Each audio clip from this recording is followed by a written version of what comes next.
గత 3 రోజులుగా కురుస్తున్న భారీ వర్షాలకు వరంగల్ నగరంలోని పలు కాలనీలు నీట మునిగాయి. నీట మునిగిన కాలనీలకు సంబంధించిన ప్రజలను ఆ పునరావాస కేంద్రాలకు తరలించడం జరిగింది. గ్రేటర్ వరంగల్ పరిధిలో హన్మకొండ, వరంగల్ పరిధిలో 5 పునరావాస కేంద్రాలను ఏర్పాటు చేయడం జరిగింది.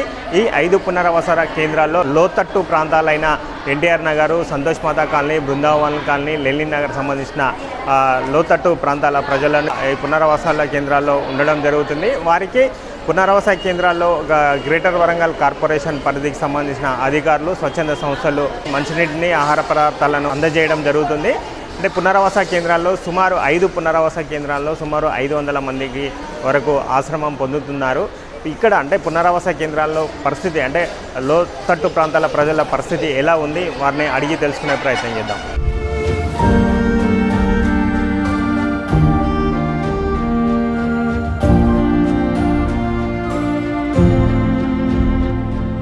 ప్రస్తుతానికి పరిస్థితి అంటే ఏంటంటే వాళ్ళు ఇప్పుడు అన్నం పెడుతున్నారు, అన్నానికి మాత్రం అదేం లేదులే, అన్నం తెస్తున్నారు, టిఫిన్లో పెడుతున్నారు, తాటాకు నీళ్ళు ఇస్తున్నారు, ఇంకంతే.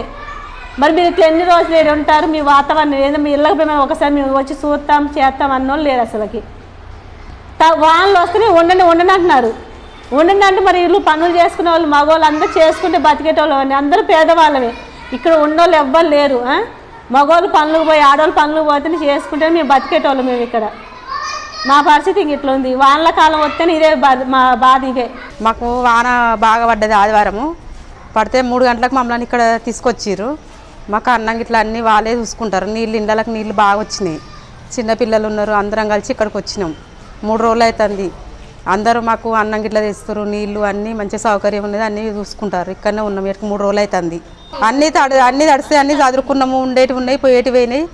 ఇదివరకు కూడా ఇట్లా పోయిన సంవత్సరం కూడా ఇట్లనే వచ్చినాయి సార్. మాకు వస్తే కూడా అప్పుడు కూడా ఇట్లా నీళ్ళు వచ్చినాయి. అన్నీ బాగా నష్టమే జరిగింది. అప్పుడు కూడా ఎవరు ఏమి చేయలే కానీ ఇట్లనే అన్నం పెట్టిరు, తిన్నాం, ఉండి పోయినాం, అలా కష్టం చేసుకున్నాం, అదే ఇదే చేసుకుంటున్నాం. ఇప్పుడు కూడా అట్లనే ఉంది. ఇక కట్టుబట్టల మీదనే వచ్చినాం సార్. ఇక్కడ మేము తీసుకొచ్చిర్రు కొండమర్రి సార్ ఇట్లా వాళ్ళు వచ్చి ఇక్కడ తీసుకొని వచ్చిర్రు మమ్మల్ని. ఇక అట్లనే మళ్ళీ చేసుకొని కొనుక్కోవాలి. మాకు ఏం లేదు కదా సార్, వాళ్ళు సాయం చేయాలని మేము అనుకుంటున్నాం. ఎప్పుడుగా వాన వచ్చిన ఇదే, ఇప్పుడు 3 సంవత్సరాల నుంచి ఇదే ఇబ్బందులు పడుతున్నాం మేము.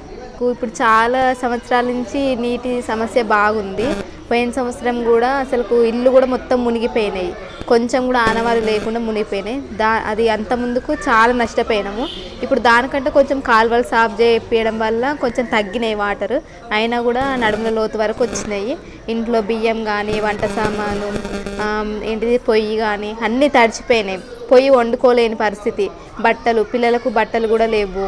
ఇక్కడికి వస్తే మెడిసిన్స్ ఇచ్చిళ్ళు, ఫీవర్, ఇది జలుబు, దగ్గు, యాంటీవైరస్ లాగా మొత్తం పిల్లలకి వైరల్ ఫీవర్స్ వస్తున్నాయి. అయినా కూడా అక్కడ నీటి కాలుష్యం బాగుంది. దోమల సమస్య అయితే చాలా బాగున్నది. వర్షం వచ్చినప్పుడల్లా దోమల సమస్యతోటి బాధపడుతున్నాం. ఈ వర్షాకాలం వచ్చుడేదో కానీ అంకుల్, మాకు వర్షాలు అక్కడ ఇళ్లలోకి వస్తున్నాయి నీళ్ళు.